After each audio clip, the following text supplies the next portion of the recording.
Hello and welcome friend. मैं हूं मुजफ्फर चौधरी और आप देख रहे हैं हमारा यूट्यूब चैनल परफेक्ट रिएक्शन। इस वक्त हमारे साथ जो शख्सियत मौजूद हैं किसी तारीफ की मोहताज नहीं है, बहुत ही दबंग और ज़बरदस्त बात करते हैं, डॉक्टर अभिषेक मिश्रा जी। नमस्कार sir, welcome to the show. कैसे हैं आप? नमस्कार, सलाम, आदाब, सत श्री अकाल, वनक्कम, गुड इवनिंग। बस बढ़िया। आप कैसे हैं? मैं बिल्कुल ठीक सर। अच्छा सर, ऐसे है कि एक दिन से 2 दिन हो गए हैं कि इस्माइल हानिया का टॉपिक जो है पूरी दुनिया के अंदर इस वक्त लोगों की नज़रें उधर लगी हुई हैं। हमारी नज़रें भी भारत की तरफ और आपकी तरफ लगी हुई हैं। आपकी तरफ से कोई ऑफिशियल स्टेटमेंट नहीं आया इंडिया की तरफ से, और हम आपका भी इसके ऊपर पॉइंट ऑफ व्यू जानेंगे कि आप इस जो एक वाक़या हुआ इसको कैसे देख रहे हैं, इसके ऊपर आपकी क्या राय है, और भारत की जो गवर्नमेंट है इसके ऊपर क्यों अपना रद्द-ए-अमल उसने अभी तक नहीं दिया। देखिए, मैटर में हम हमारा रद्द अमल क्या है? हमसे कुछ लेना ही देना नहीं है। ये तो इसराइल और हमास का मैटर है। और अमेरिका इसको देखे, क्योंकि हमास को सपोर्ट करने वाला ईरान है। सारी दुनिया जानती है हमास के पास तो, वरना Hamas as an organisation sustain ही नहीं कर सकता। पैलेस्टीन में इतना पैसा नहीं आता है कि वो अपने लोगों को टेररिस्ट बनाने के लिए बम, गोला बारूद, मिसाइल और ये सब चीज़ें उनको मुहैया करवा सके। यह संभव है। तो कोई स्टेट उनको हेल्प चाहिए, कतर है, ईरान है, ये लोग करते हैं। तो अब ये हमास को इन्होंने ख़त्म करने की कसम खाई है। क्या नाम है इनका, बेंजामिन नेतन्याहू साहब ने। तो अभी अगर ख़त्म खाए हुए हैं और इनको लगता है कि हाँ this is the way to to take care of Hamas, तो ठीक है, करे वो। अब आप इस पे समझिए, इतना सेंसिटिव मैटर है कि आप ये तो कंफर्मेशन के साथ नहीं कह सकते इसको, इनको इसराइल नहीं मारा है, क्योंकि ये मारे गए हैं ईरान में। तो आप ये नहीं रूल आउट कर सकते कि ये इंटरनल मैटर या इंटरनल सैबोटाज है, क्योंकि ईरान भी जो है it's almost on the cusp of going into liberal pathway. ठीक है ना? जी। तो जी। They are embracing liberalism. तो उनके यहाँ भी लोग होंगे जो इस तरीके के जो कट्टर सोच वाले लोग हैं, जो कि आपको पता है कि इनका जो हानिया साहब का जो बैकग्राउंड है वो बहुत अच्छा तो नहीं था। इनकी पूरी फैमिली की डेथ हो चुकी है, इनके भाई की, इनके कज़न की, इन सबने आतंकवाद में ही वो किया। तो नफरतों पे अगर आप बंदूकों के संगीन की जिंदगी जिएंगे तो आपका अंत भी बंदूक से होगा मुजफ्फर भाई, इसमें मुझे कोई संदेह नहीं है। Those who live by sword they die by sword, यही है। जो तलवार के बदौलत जीता है वो तलवार से ही मरता है। तो ठीक है, 62 he was, so he has lived his life. But क्या मिला इनको? आखिर 1200 यहूदियों को मार करके क्या अचीव किया आपने? अभी तक जो मेरी अंडरस्टैंडिंग है, 38 से 40,000 पैलेस्टीनियंस मारे जा जी। चुके हैं। जी बिल्कुल ऐसे ही। तो आप सोच लीजिए कि एक इजरायली पे वो कितने लोगों को मार रहे? 300 लोगों को मार रहे हैं। ठीक है ना? या जी। 30 लोगों को मार रहे होंगे, आप ऐसे ही समझ लें। एक इजराइल के लिए 30 पैलेस्टीनियन की जान ले रहे हैं आप। अगर कैलकुलेटर है तो जरा आप एक मिनट में आपको एग्जैक्ट मैथमेटिक्स बता देता हूँ। 40,000 ले लेते हैं जिनकी डेथ हुई है, ठीक है ना? जी। इनको 1300 ले लें। 35, 1300, 1200 ले लेते हैं। जी। 33 का 32 कर लीजिए, सही होगा। और क्या होगा? 30 होगा। यही होगा ना? जी। अच्छा, आपने ये बोला कि वो ख़त्म करना चाह रहे हैं, नेतन्याहू जो हैं वो हमास को ख़त्म करना चाह रहे हैं, तो इनके मरने से इस्माइल हानिया के हमास कमज़ोर होगी या ख़त्म होगी? ना तो खत्म होगी ना तो कमजोर होगी। हमास एक आइडियोलॉजी है, हमास एक विचार है। हमास ये है कि यहूदियों को हम यहाँ नहीं रहने देंगे। उसमें इतना आसान भी नहीं है। ये सिर्फ यहूदी वर्सेस मुसलमान या यहूदी वर्सेस अरब भी नहीं है। इसमें बहुत और भी तरीके के तड़के लग चुके हैं अब आज की डेट में। सो बॉटम लाइन ये मैं कहना चाह रहा हूँ मुजफ्फर भाई, कि ये जो है ना, ये जब तक समाज में बर्दाश्त नहीं आएगा, समाज में आइडिया ऑफ प्लूरलिज्म नहीं आएगा कि एक ही समाज में कई तरह की विचारधाराएं साथ में रह सकती हैं। एक ही आदमी की कई आइडेंटिटी रह सकती है। अगर आप मुसलमान हैं तो आप यहूदी भी हो सकते हैं और आप क्रिश्चियन भी हो सकते हैं और आप मुसलमान भी एक समय पे हो सकते हैं। मगर ये बात समझने की नहीं है। अगर आप, जैसे मैं हूं, मैं कहता हूं कि मैं हिंदू हूं, सनातनी हूं, मैं बुद्ध हूं, मैं जैन हूं, मैं सिख हूं, तो इसमें क्या हो गया? आप तो लास्ट हो ना, इस्लाम लास्ट है ना भाई, मगर फर्स्ट तो जूस है ना। तो अच्छा, आप क्या कहते मुसलमान हो? मुसलमान ये कहते हैं कि जी हमारा किबला अव्वल हमारा था, इसके ऊपर यहूदियों ने कब्जा कर लिया। तो यहूदी ये कहते ये हैं कि जी सोच हमारा था। है, जी, ये सोच का, ये ये सोच मिल के इबादत नहीं कर सकते थे? अगर उनके लिए भी वो एक मुतबारक जगह है, उनके लिए भी है, तो ये मिल के नहीं वहां पर नहीं, चलते आप थे? थ्योरी नहीं समझ रहे ना। थ्योरी क्या है? थ्योरी ये है कि लास्ट में एक प्रॉफिट आएंगे, वो होगा। हालांकि उसकी प्री कंडीशन है ये डिटरमाइन करने के लिए कि वो जो क्लेम हो रहा है प्रॉफिटहुड का, वो प्रॉफिटहुड होगा कि नहीं होगा। उसके लिए यहूदियों की कंडीशन है। यहूदियों का प्रॉफिट आना था, उसको यूरोपियंस ने ले लिया, क्रिश्चियनिटी बना दी। यहूदियों का प्रॉफिट आना था, तो उनकी कंडीशन क्या? आप किसी यहूदी से पूछे तुम क्रिश्चियनिटी को क्यों नहीं मानते, तो वो कहेगा कि भाई अब जो जीसस क्राइस्ट है वो लास्ट प्रॉफिट नहीं है, क्योंकि अगर जीसस क्राइस्ट लास्ट प्रॉफिट होते तो हमको पीस मिल जाता, हमारा टेम्पल भी आ जाता। ये दो कंडीशन होनी चाहिए। जीसस क्राइस्ट आए, ना तो हमको पीस मिला, ना तो हमको प्रॉफिट मिला। तो क्रिश्चियनिटी में इसका काट क्या निकाला कि जीसस क्राइस्ट वापस आएंगे इमाम मेहदी के फॉर्म में, या जो फॉर्म में, वो जब वापस आएंगे तब उनका वो होगा। ईसा अभी तो अलैहिस्सलाम, जो ये बिलीव है मुसलमानों का कि ईसा अलैहिस्सलाम को जिंदा आसमान पे उठा लिया गया था और वो क़यामत के करीब दोबारा इस दुनिया के ऊपर आएंगे। तो अब ये सब बातें करके आप यहूदियों को तो बेवकूफ नहीं बना सकते ना। जीसस क्राइस्ट के आने के बाद यहूदियों की ज्यादा मौत हो गई, उनको पीस मिलना था। जीसस क्राइस्ट से आने से पहले 2 बार एक्सोडस हो चुका था उनका। 2 बार एक्सोडस के बाद तीसरे बार उनको था कि मेरा यहूदियों का लास्ट प्रॉफिट, अच्छा, वो जीसस क्राइस्ट यहूदियों में से थे। सही। हालांकि जो क्रिश्चियन है वो यहूदी वंशज के नहीं है, क्योंकि जो अब्राहम थे, इब्राहिम जिनको आप कहते हैं, उनको भगवान ने प्रॉमिस किया था, अल्लाह ने प्रॉमिस किया था, या गॉड ऑफ इजराइल थे वो। गॉड ऑफ इजराइल ने अब्राहम को प्रॉमिस किया था कि हम तुम्हें इजराइल का लैंड तुम्हारे वंशज को देंगे। ये उनके वंशज की कहानी थी। फिर यूरोप कन्वर्ट हो गया, वो तो अब्राहम के वंशज नहीं है, यूरोपियन। तो वो जीसस क्राइस्ट को और वो यहूदियों को वो समझ ही नहीं सकते, क्योंकि वो बाहर के लोग थे, वो पेगन थे, वो जबरदस्ती कन्वर्ट हो गए, उनका कुछ लेना देना नहीं था। उनके आप एक आया मोनोथीज्म की, भाई पॉलीथीज्म बेकार है, वो मोनोथीज्म और पॉलीथीज्म में कन्वर्ट करके कॉन्सेप्ट वो था ही नहीं। कॉन्सेप्ट ये था कि आपका अब्राहम के वंश से कनेक्शन जरूरी है। इस हिसाब से क्रिश्चियनिटी से ज्यादा बढ़िया क्लेम अरबों का है। अरबों का क्लेम यह है कि इब्राहिम के जो दूसरे दो बच्चे थे, आइजैक और जैकब, तो वो अपने आप को जैकब से जोड़ते हैं या इजराइल से जोड़ते हैं, मुझे अब याद नहीं है। जी, वो कहते हैं कि हम जैकब के वंशज हैं, इसलिए याकूब जो, अलैहिस्सलाम। हाँ, तो हम याकूब के वंशज हैं। तो चूंकि याकूब जो थे वो इब्राहिम के पुत्र थे, तो इसलिए हमारा कनेक्शन बन जाता है। इसीलिए आप किसी यहूदी से पूछिए तो वो मुसलमान को तो नहीं एक्सेप्ट करता, मगर अरबों को कहता है वो हमारे कजन है, क्योंकि याकूब अलैहिस्सलाम के पुत्र जो थे और आइजक के जो पुत्र थे, उनके बीच का रिश्ता तो कजन वाला ही होगा। जी, बिल्कुल। तो एक यहूदी अरबी को कलम कहता है ये मेरा कजिन है, इस्लाम नहीं मानता वो, मगर वो ये मानने को तैयार है कि एक अरबी जो है वो उसका कजन है। क्योंकि उनकी जो वाइफ थी इब्राहिम की, सहरा, उनसे जो पुत्र हुए वो तो आइजक थे, लेकिन उनकी जो एक कॉन्क्यूबाइन थी या कुछ और थी इब्राहिम की, उनसे जो बच्चे हुआ वो अरबी वंश बना। तो वो ऐसे कनेक्शन जोड़ते, इसलिए वो कहते सब हमारा हो गया। बिल्कुल सही। ऐसे नहीं होती चीजें ना कि अब आप कहते वो सब हमारा हो गया, अब हमारे तरीके से चलो, तुम्हारी चीजें गलत थी, ऐसे तो कॉन्फ्लिक्ट होगा।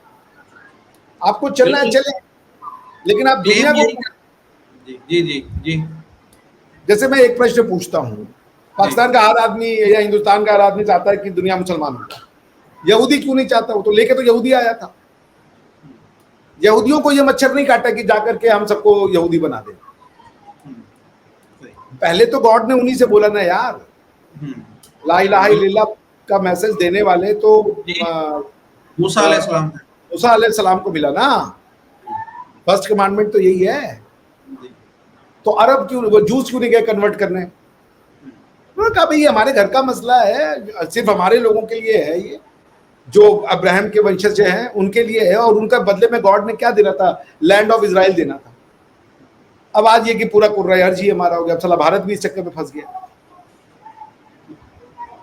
अच्छा, इस्माइल हानिया की जो यहाँ पर कहा जाता है कि जो वो शहादत के ऊपर पूरा मुल्क जो है वो उसमें सोग की कैफियत है, बड़ी बड़ी रैलियां निकल रही पाकिस्तान के अंदर, हर जमात हर पार्टी जो है उसके ऊपर अफसोस का इजहार कर रही है, और ऐसे लग रहा है जैसे पाकिस्तान का कोई बहुत बड़ा एक लीडर जो है वो मारा गया है। और और एक और जो बात पाकिस्तान के कुछ सोशल मीडिया के ऊपर ट्रेंडिंग के ऊपर है कि ये ईरान ने खुद बुलाकर अपने घर में खुद इसको मारा है, इसके अंदर इजराइल ने अटैक नहीं किया, ये ईरान ने खुद मारा है।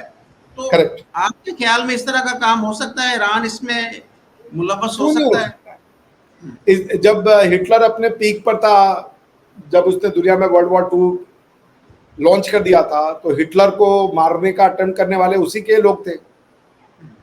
सबसे पहला जो अटेम्प्ट हुआ था हिटलर पे, वो मैं उसका नाम बोल रहा हूँ, ब्लेस क्लाइमर समथिंग करके, वो तो उसके अपने ही ऑफिसर्स थे। वो एक पर्टिकुलर जगह में जो होता है वो टेबल के ऊपर जो है अपना बता रहा था कि यहाँ अटैक करो, वहाँ अटैक करो, नीचे उसी टेबल के किसी ने ब्रीफ केस में बम रख दिया था, बच गया, वो बात अलग है। देखिए बॉटम लाइन ये है मुजफ्फर भाई कि ये जो पाकिस्तानियों की समस्या ये है ना, मैंने कहा कि उनका अपना धरती वाला कुछ है ही, वो सब वो मैटर को समझते भी नहीं है, उनको कोई मुंह भी नहीं लगाता, आपको कोई मुंह भी नहीं लगाता, लेकिन आप सब अच्छा जो आपको मुंह लगाता है उसको आप थूकते हो। दिक्कत ये जो आपको कह रहा है आप मेरे अपने वगैरह रहे यार भाई जान छुड़ा लिए, जो कह रहे भाई तू मेरा अपना नहीं है तू उधर चल, तो कह रहे नहीं भाई सीधे अपना तो भाईचारा है। तो जब इतनी समझ नहीं है कि मेरा भाई कौन है, ऐसे समाज के साथ क्या कर सकते हैं आप? कुछ नहीं कर सकते ऐसे समाज के साथ। दिस पर्टिकुलर सोसाइटी को इतना ज्यादा कंफ्यूज कर दिया गया है कि सोसाइटी को लोग, मैं पहले समझता था ये आइडेंटिटी क्राइसिस है, नहीं है आइडेंटिटी क्राइसिस, ये नॉलेज क्राइसिस है। सीधी सी बात ही नहीं समझ में आ रही, जो बात नहीं जाती।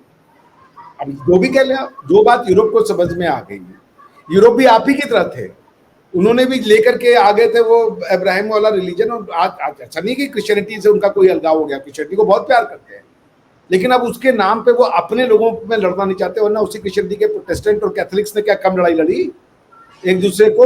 आप कभी जाके ट्रीटी ऑफ वेस्टफेलिया पड़ेगा, 30 साल तक लगातार प्रोटेस्टेंट्स और कैथोलिक लड़े, क्यों लड़े?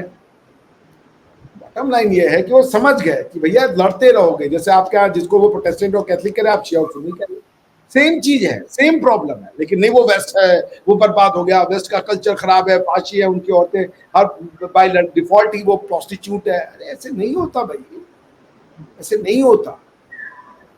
कपड़ों के पहनने से ना कोई बड़ा चरित्रवान हो जाता है, और कपड़ों के कम हो जाने से कोई बहुत बड़ा प्रोस्टिट्यूट नहीं हो जाता।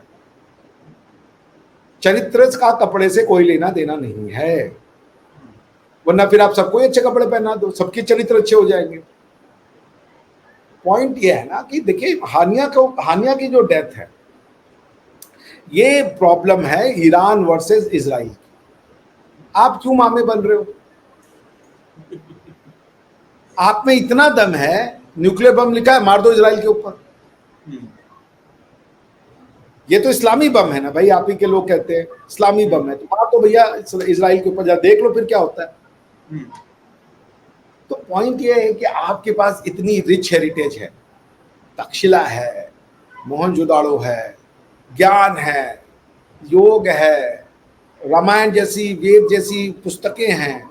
अब क्या कुरान पढ़ने के लिए रामायण को ऊपर गाली देना जरूरी है? मुझे ये नहीं समझ में आता। क्या कुरान पढ़ने के लिए वेद को गरियाना जरूरी है? मुझे ये समझ में नहीं आता। दोनों को एग्जिस्ट कर सकती है, एक घर में दोनों रखी जा सकती है। पूरे जापान में, चाइना में, यूरोप में इंडियन कल्चर को सेलिब्रेट किया जाता है, और पाकिस्तान में कहा जाता है इसको कैसे हमारे अंदर आ रहा है, हम गंदे हो रहे हैं, हम गंदे हो रहे हैं। सिर्फ यूरोप की बात, कजाकिस्तान में, सीरिया में आप जाइए, इंडियन कल्चर का इतना ज्यादा इन्फ्लुएंस है आप सोच नहीं सकते, क्योंकि लोग उन कहानियों में अपने आप को ढूंढते हैं। वो उनसे रिलेट कर पाते हैं। इंडियन कल्चर की बात यह है कि ये इतना ज्यादा सार्वभौमिक है, इतना ज्यादा बृहद है, कॉम्प्रिहेंसिव है कि इससे लोग रिलेट करते हैं। इंडियन कल्चर की खास बात कुछ ऐसा नहीं है यहाँ पे, ये कलर्ड है, ये खुशियों को मनाने वाला है। अभी एक इंडोनेशिया की लड़की है, मुस्लिम है, उसने मोहब्बतें फिल्म के गाने को एकदम रिक्रिएट किया है, जरा देख लीजिए उसको। इंडोनेशिया में मेरी एक फ्रेंड थी, वो कह दिया मुझे साड़ी पहनना है। आप क्या दोगे इंडिया? अच्छा, आपको अगर अपना कल्चर देना है तो क्या दोगे? दूसरे के कल्चर को अपना जबरदस्ती की बिरयानी हमारी है, बिरयानी हमारी। अरे नहीं है भाई, बिरयानी पुलाव बनाते खाते हैं उज्बेकिस्तान के लोग, पिलाव कहते हैं उसको। बिरयानी का उनको कख नहीं पता है। बिरयानी के मेन इंग्रेडिएंट जो मसाले और सब जो होते हैं, लंबी दाना का चावल, और वो नहीं होते, वो कच्चे चावल खाते हैं। मैं जानता हूँ, मैंने खाया उनका पिलाव, आधा कच्चा चावल होता है। चले जाइए कभी सेंट्रल एशिया, आपको पता चल जाएगा। तो पॉइंट हम ये कह रहे हैं कि क्या मुगलों के श्रेष्ठ होने के लिए भारतीय कल्चर का छोटा होना जरूरी है? बिल्कुल नहीं। आप खुद सोचिए, सारी दुनिया Indian civilisation, Indian culture, Indian history, Indian dance, Indian इसकी दीवानी है। यूरोप नहीं ये कह रहा है कि अरे भाई ये आ जाएंगे हमारे यहाँ, गंदा हो जाएगा, ये हो जाएगा। फिल्में दिखाते हैं, वो डार्क टिकट इश्यूज होते हैं हमारे जो फिल्मी एक्ट्रेस हैं या और जो वो लोग हैं। उस्ताद बिस्मिल्लाह खान हो गए, जाकिर हुसैन साहब हो गए, तबला बजाते हैं और तबला बजाने से पहले सरस्वती वंदना करते हैं। जाकिर हुसैन साहब, जा सुन लीजिए उनको। जाकिर हुसैन साहब बताए कि जब वो पैदा हुए, जाकिर हुसैन जी बहुत बड़े तबला वादक है, आई होप कि आप जानते हैं। जी जी, मैं जानता हूं। तो जब वो पैदा हुए तो उनके पिताजी ने उनको गोद में लिया और उनके गोद में बोलने लगे सारे गामा पा धा नी सा, सारे गामा तरक धिन तरक, जो भी उनका होता। तो उनकी वाइफ जो थी, उनको ये क्या कह रहे हो, इनके तो कलमा पढ़ना। उन्होंने कहा यही मेरा कलमा है। थ्योरीज आती हैं दुनिया में, तो आपको ये सीखना होगा कि बाकी थ्योरी को आप कैंसिल करने चलोगे ना कि सब गलत है, और वो भी हजारों साल से चली आ रही सभ्यताओं को आप गलत कर दोगे, तो आप नहीं चला सकते। आप कहोगे भाई मेरा वाला सही है, तुम अपने पे काबू है, तुम अपना अपना जानो। ये मानसिकता से तो आप जल सकते हो भाई, अल्लाह ने आपको तौफीक दी है, आपको अल्लाह जो है जन्नत देगा। इनको नहीं दे रहा है तो ये साले जहन्नुम में जाएंगे, इनको छोड़ दो। गाली भी देना है, इनका कल्चर भी खराब है और ये भी खराब है, नरक में भी जाएंगे, फिर भी साले को आप जो है परेशान। तो ये पाकिस्तान नीड्स टू अंडरस्टैंड, ये जो कर रहा है पाकिस्तान, ये 500 साल पहले करके दुनिया ने अपना रास्ता बदल दिया, और एग्जैक्टली यही चीज किया था। यूरोप भी सबको क्रिश्चियन बनाने निकला था। तो पॉइंट हम कह रहे कि सब साथ में रह सकते हो। अब खाली ईद मनाएंगे, होली बेकार चीज है, होली से हम हमारा वो ये क्या है? ईद कोई एक दिन का वो प्री इस्लामिक है, ये प्रैक्टिसेस प्री इस्लामिक है अरब में। अब अरब का जो जमजम का पानी है वो तो साला बहुत अच्छा हो गया, और जो गंगा का पानी है वो जहरीला है, वो पी करके नर्क में जाएंगे। ये मानसिकता की बात है ना। जमजम भी बहुत अच्छा, गंगा भी बहुत अच्छी, थेम्स भी बहुत अच्छा, दूसरे भी बहुत अच्छे, ये भी एक तरीका है। जमजम और गंगा साथ में रह सकते हैं, लेकिन नहीं जी, जमजम को अच्छे होने के लिए गंगा का गंदा होना जरूरी। गंगा में डुबकी लगा ली तो नर्क में जाएंगे, जमजम का एक बूंद भी आ गया तो हो गया जी। This is not the way to go ahead. ये इससे कोएग्जिस्टेंस नहीं आएगी। दुनिया प्लूरलिज्म की ओर जा चुकी है, प्लूरलिज्म, मल्टीकल्चरलिज्म, ये आप ही लोग के लिए है, हमारे लिए नहीं है। हम तो ऑलरेडी प्लूरलिस्ट है, ऑलरेडी मल्टीकल्चरल है। तो जो पाकिस्तान कर रहा है, ये 300-400 साल पहले यूरोप ने एग्जैक्टली यही किया था, एग्जैक्टली। और जहां आपको जिस रास्ते पे जाना होगा, अल्टीमेटली आप जाओगे। 100 साल, 10 साल, 20 साल, 50 साल जाना उसी रास्ते पे है। आपको कोई ना कोई समझदार उठेगा, उसी को कहते हैं रेनेसां। लेकिन कुछ लोग हैं अभी, कुछ मैं गया था भाई सिंध के अंदर, वहां पर एक इलाका है, उसको सजावल शहर है, उसके अंदर एक जगह का नाम हिंदुस्तान है। वो पूरा का पूरा इलाका जो है वो वहां पर हिंदू कम्युनिटी की अक्सरियत है। वहां पर मैं जब गया तो कुछ मुसलमानों के घर भी थे। तो मैंने उनसे बातचीत की तो उन्होंने ये बताया कि हम जो अपने त्यौहार हैं, होली के, दिवाली के, ये जो यहाँ पर मुसलमानों के घर हैं वो भी हमारे साथ शरीक होते हैं। जब हम होली खेलते हैं यहाँ पर, तो वो एक हमने एक जगह बनाई हुई है, तो हमारे जो मुसलमान फ्रेंड हैं वो भी वहां पर आकर हमारे साथ जो है वो शरीक होते हैं। तो इस तरह के लोग भी हैं पाकिस्तान के अंदर कि जो ये सारे त्यौहार को मानते हैं कि ये तो फकर हमें ये भी। मुजफ्फर भाई, मैं मुजफ्फर भाई से बड़ा प्रभावित हुआ, इस्लाम चूज कर लेता हूँ, ठीक, मैं आज से मुसलमान हूँ। अब ये होली में मेरा नहीं रहा, ये होली मैं एहसान कर रहा हूं। मैं मुसलमान कल को बन गया तो मेरी सारी हिस्ट्री गलत हो गई, कैंसिल हो गई। ये हिंदुओं का त्यौहार है। हिंदू की डेफिनेशन क्या है? मुसलमान कहता है कि जो ये मानेगा वो मुसलमान है, हिंदू तो नहीं कहता कि जो ये मानेगा वो हिंदू है। तो अपनी डेफिनेशन काहे थोप रहे हो भैया उस पे? पंजाबी हैं कि नहीं आप? बिल्कुल है। सारे पंजाबी बाय डिफॉल्ट क्या मुसलमान होते हैं? तो ये समझ ही नहीं आ रहा है लोगों को। पंजाब, सिंध, गुजरात, मराठा, द्राविड़, उत्कल, बंगा मिलके भारत बनाते हैं, हिंदुस्तान बनाते हैं, हिंदू बनाते हैं। सिंध में रहने वाला सिंधी है, हिंदू है, वो बात खत्म हो गई। उसके पूर्वजों ने शुरू किया था होली, दीपावली, सिंधी भाषा। सिंधी भाषा को आग लगा दीजिए, वो कहिए तो वो तो भाई मुश्रिकों की भाषा है। ठीक है, अरबी कौन सी इस्लामी भाषा है? इस्लाम के तो पहले से थी इस्लाम, अरबी। ये क्यों अपनी जो आपकी डेफिनेशन है वो आप तक रखिए, हमारी डेफिनेशन हमको दे दीजिए। जब हम बार बार कह रहे हैं कि भगवान के मानने से आपका जो जो खानदान है वो नहीं कैंसिल आउट होता। आप एक बात बताइए, आप दिखते मेरी तरह हो, लगते मेरी तरह हो, खाना मेरी तरह पसंद करते हो, आपको मुझसे क्या अलग करती है? मेरे घर में कल को कोई मुसलमान बन जाए तो मेरा उसका क्या नाता होगा, मुझे ये बता दीजिए। आपका उसका नाता हो गया, चलिए, हालांकि तेरा मेरा रिश्ता क्या, इससे ना क्या कहते हैं, माशरे नहीं बनते। तेरा मेरा रिश्ता क्या से बनता है? भगवान से। माशरे बनने के लिए, समाज बनने के लिए आपको चाहिए होते हैं कपड़े, भाषा, त्योहार, खान पान, सोचने का तरीका, रंग, कलर। अरबों को भी ये बात समझ में आती है, उन्होंने अरबों को नहीं, कितनी बार बताई जाए, अरबी आइडेंटिटी नहीं छोड़ी। अरे भाई, मुशरिक अरबी भी थे, यहूदी अरबी भी थे और क्रिश्चियन भी अरबी थे। उन्होंने अपने आप को अरब कहना कभी नहीं छोड़ा, despite having a new religion. वो कह रहे हैं कि हम अब्राहम की वंशज हैं। आप कह रहे हो राम के वंशज ही नहीं, और जो मुसलमान है, भाई मुसलमान आपका अकीदा है, आपका एथनिसिटी नहीं है। मैं कल को मान लूं मैं डॉल्फिन हूं, तो मैं सला डॉल्फिन हो जाऊंगा, क्या बात? आपको मुसलमान क्या, आप मुसलमान हो भी नहीं।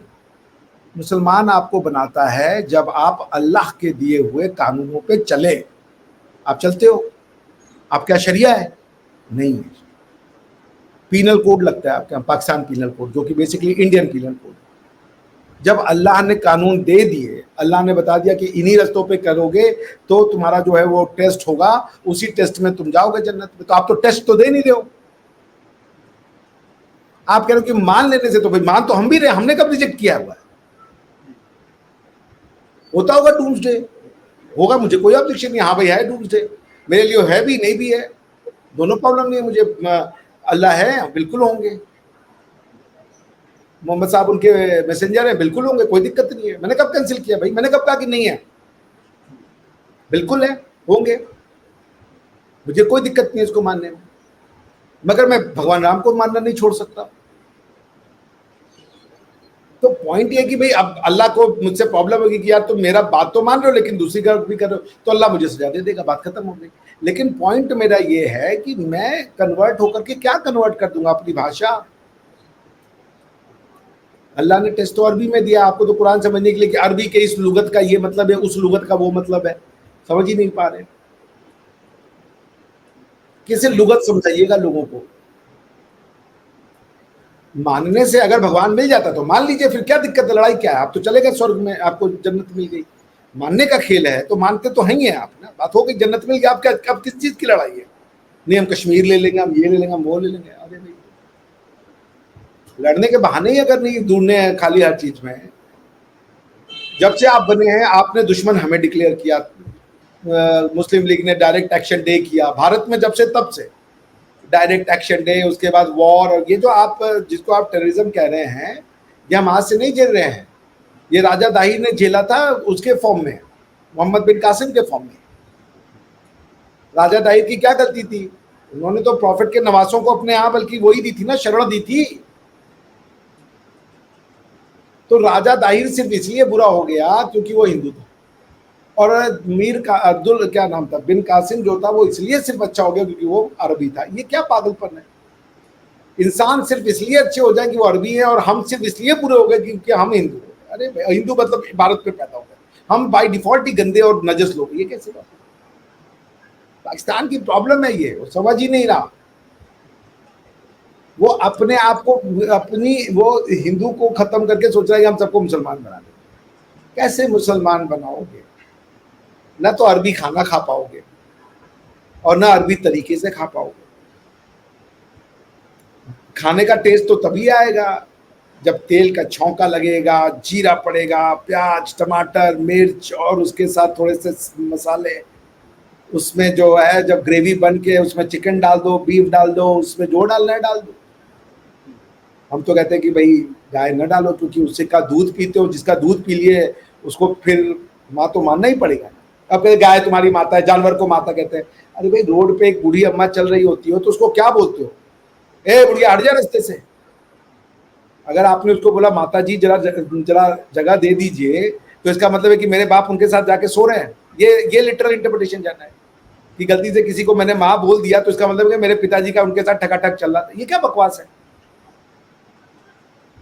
आप समझ रहे हैं ना? अगर आप इतना लिटरल इंटरप्रिटेशन ले जाओगे चीजों को, आप अगर मेटाफोर की वैल्यू ही नहीं करोगे कि जिसको आपने माँ बोल दिया, किसी को आपने कह दिया अरे मेरी बिटिया है, इसका मतलब है कि आपकी उनकी मम्मी के साथ आपका संबंध है।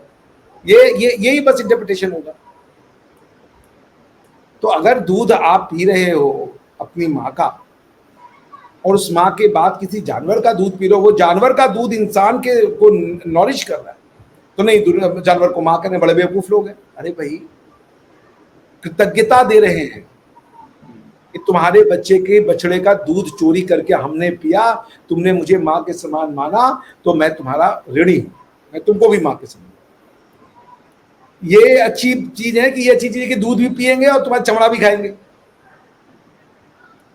तुम्हारे चमड़े का फिर जूता भी बना के पिएंगे तो हम बड़े अच्छे हो गए। भाई देखो दूध भी पीते हैं, मांस भी खाते हैं, चमड़े का जूता भी पहनते हैं, बेल्ट भी पहनते हैं, बहुत अच्छी चीज है, करो, कोई दिक्कत नहीं। दोनों फिलॉसफी है, दोनों फिलॉसफी है। अगर हमारी फिलॉसफी है कि जिसका भी दूध पी लिया, जिसने आपके जीवन दिया वो माँ है। पानी पीने से जीवन मिलता है, पानी माँ है। क्या माँ सिर्फ सिर्फ जो है व्यक्तित्व में माता और पिता के संबंध से और सेक्सुअल इंटरकोर्स के रिलेशनशिप को ही माँ बाप कहेंगे?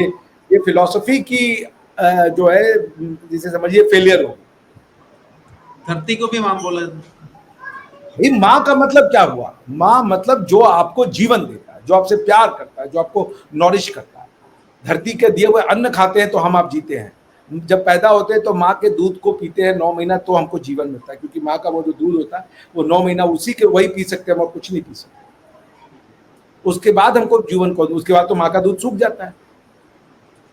जब माँ की छाती का दूध सूख गया तो गाय के छाती में मुंह लगाते हो। फिर जब गाय की छाती का मुंह सूख जाता है तो फिर जाकर के अन्न खाना शुरू करते हो धरती से। तो जो जो तुम्हें जीवन दे रहा है उसको एक्सप्लॉयटेशन करना अच्छी बात है? भाई अल्लाह की द्वारा बनाई गई कई चीजों को तो हम आप अप्रिशिएट ही नहीं कर सकते। Third dimension, fourth dimension, fifth dimension हमें दिखता नहीं है। आप अपनी बेटिया से पूछिएगा या पोती से, उसकी किताब में पढ़ा रहे होंगे कि कुत्ता जो होता है ना वो 20 डेसिबल और 20,000 डेसिबल, इंसान जो है वो 20 डेसिबल और 2,000 डेसिबल या 20,000 डेसिबल के बीच के साउंड की फ्रीक्वेंसी को सुन सकता है, उसके ऊपर उसको सुनाई नहीं देता, मगर वो साउंड होता है। बहुत सी साउंड हैं जो हम आप सुन नहीं पा रहे मगर वो एग्जिस्ट करते हैं। तो हमारे आपकी कान की लिमिटेशन है, मगर क्रिएशन तो है ना वो भगवान का जी। आप नहीं देख पा रहे हो बैक्टीरियाज को, जिसको कि आप माइक्रोस्कोप से देखते हो, तो क्या वो एग्जिस्ट नहीं करते? जो देखते हो बस वही जीवन है। कोरोना तो नहीं दिख रहा था, गेम कर दिया कोरोना ने। मरता आदमी बैक्टीरिया और वायरस से। तो जो दिखने को ही खाली अगर आप अपनी ज्ञान का वो मानेंगे तो इसका मतलब है कि ज्ञान की डेप्थ कोई समझ नहीं है। जो दिखता है वो नहीं है, जो नहीं दिखता है वही है, और उसको समझने की क्षमता, इसी को फिलॉसफी कहते हैं। आइंस्टाइन ने क्या किया था? आइंस्टाइन ने यह बताया था कि स्पेस एंड टाइम जो है, ये टाइम एक ह्यूमन कंस्ट्रक्ट है, मगर उसने बताया कि they are a thing, they are nothing but something. ये इतना कॉम्प्लेक्स कॉन्सेप्ट है कि time and space are nothing but something. हमारी धरती इसी समय अपने आप को सिकोड़ भी रही है और फैला भी रही है, हमें आपको दिख नहीं रहा। ये धरती घूम भी रही है, हमें आपको पता भी नहीं चल रहा। तो अगर इतनी जिसे कहते हैं ना सुपरफ्लुअस, तो फिर समाज में जो नॉलेज है ना, वो इतना ज़्यादा फिर छिछला हो जाएगा ना, इतना छिछला हो जाएगा क्योंकि उसको बताने वाले, उसको जो अप्लाई करने वाले लोग बनेंगे, वो और भी उसको छिछला बना देंगे। अगर पाकिस्तान में 10,000 लॉयर है तो सिर्फ 5 लॉयर की क्षमता होगी अच्छी लॉ की बहस करने। बाकी लॉ को पढ़ के समझ नहीं पाते हैं कि उस लॉ का मतलब क्या है। वो लॉ जानते जरूर हैं पर समझते नहीं हैं। जानने और मैं आपको एक बड़ी टफ सी कोई चीज भेज दूं पढ़ने के लिए, आप पढ़ तो लेंगे और आप जान भी लेंगे कि इसमें लिखा क्या है, पर आप समझ नहीं पाएंगे कि उसमें लिखा क्या, वो क्यों लिखा गया है। तो बॉटम लाइन ये कि Pakistan needs good professors. 4-5 revolutionary किताबें लिखनी पड़ेगी, और पाकिस्तान की लाइफ इसलिए भी आसान हो सकती है कि वो अगर ना भी लिखे तो ऐसी 4-5 रिवॉल्यूशनरी किताबें ऑलरेडी 15वीं 16वीं 17वीं शताब्दी में लिख दी गई हैं। क्योंकि आप कह रहे हो ना कि भाई सब हमारा था, इब्राहिम भी हमारे, मूसा भी हमारे, सब हमारे। तो जो इनके आपके लास्ट में आने से पहले जिन लोग जीसस को मानते हैं, वो लोग भी उसी रास्ते पे चल रहे थे।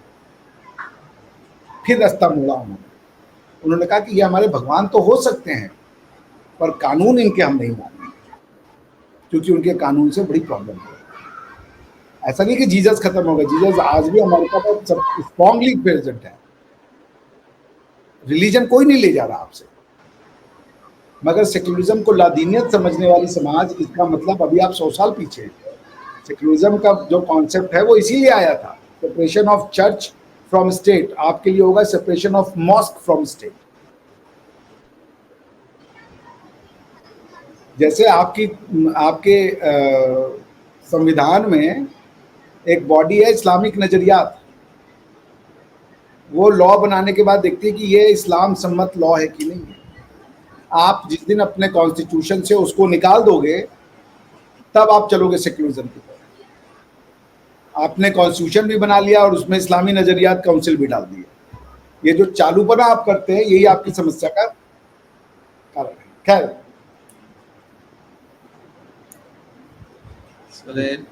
बड़ी आपने कोशिश की है कि मुझे भी समझाने की और पाकिस्तानियों को भी जो हमारे चैनल पे आएंगे उनको समझाने की सारी चीज़ों को, लेकिन उम्मीद कम है कि पाकिस्तानी, जैसे आपने बोला कि ये देख भी रहे होते हैं, महसूस भी कर रहे होते हैं, पढ़ भी रहे होते हैं, सुन भी रहे होते हैं, लेकिन समझने की क्षमता नहीं है इनके अंदर। और मैं दुआ ही कर सकता हूँ अपने लिए भी और ये सारे पाकिस्तानियों के लिए। दुआ आपकी कबूल होगी, क्योंकि ये यही होना है। देर लगेगा सवेर लगेगा, दुआ आपकी कबूल होगी। वही होना ही है, वही लॉज ऑफ नेचर है। वो हमें कोई मार सकता है, गर्दन काट देने से क्या होता है, लेकिन होगा वही जो हम आपको कह रहे हैं। कितना टाइम लेंगे ये एक देखने की बात, बिकॉज मैं समझता हूँ चीजें, मैं देख सकता हूँ कि यही आपको इसी रास्ते पे जाना है। The question is when. कितना जितनी देर करेंगे उतना ज्यादा अपना ही नुकसान करेंगे। एग्जैक्टली वो जनरेशंस का नुकसान होता जाएगा। बस करेक्ट, यही होना है। मगर आना आपको इसी रास्ते पे, आपको भी पुनर्जन्म लेना है। पुनर्जागरण जिसे कहते हैं। रेनेसा को अब उर्दू में क्या कहते हैं मुझे नहीं पता, रेनेसा का आप उर्दू जरूर देखिएगा। हमारे यहाँ उसको कहते हैं पुनर्जागरण, रीबर्थ। तो अगर यूरोप का रीबर्थ हुआ तो पाकिस्तान का भी रीबर्थ हो। नई जिंदगी के लिए। हाँ, अब आप देख लीजिएगा रेने साहब को उर्दू में क्या कहते हैं, मुझे तो पता नहीं है। बहुत शुक्रिया सर आपका, आपने बड़े चीज़ों को एक्सप्लेन किया, बहुत सारी चीज़ें हमें बताई हैं। उम्मीद करता हूँ कि हमारे देखने वाले जो हैं इससे कुछ फ़ायदा हासिल करेंगे कि हम जो अपने मज़हब को कोई नहीं कहता कि आप अपने मज़हब को छोड़ें या अपने एग्जैक्टली। मज़हब के ऊपर बिलीव ना रखें, लेकिन दूसरे के मज़हब को भी उतना ही अहम समझें जितना आप अपने मज़हब को समझते हैं। और उसके साथ-साथ जो फेस्टिवल्स होते हैं उसको आप मज़हब का हिस्सा ना बनाएँ, कि जिस तरीके से हमने देखा है कि वो होली, दिवाली या बसंत का त्यौहार इतना खूबसूरत त्यौहार होता था पाकिस्तान में, लेकिन उसको भी यहाँ पर मज़हब की भेंट चढ़ा दिया गया है और उसको भी अब यहाँ पर नहीं मनाया जाता। तो ये सारे बहुत ही खूबसूरत इवेंट होते हैं, हम सबको खुशियाँ जो है वो बाँटनी चाहिए, खुशियाँ आपस में जो है वो उसमें एक-दूसरे की खुशियों में शरीक होना चाहिए। तो thank you very much sir, आपके वक़्त का बहुत शुक्रिया। Thank you.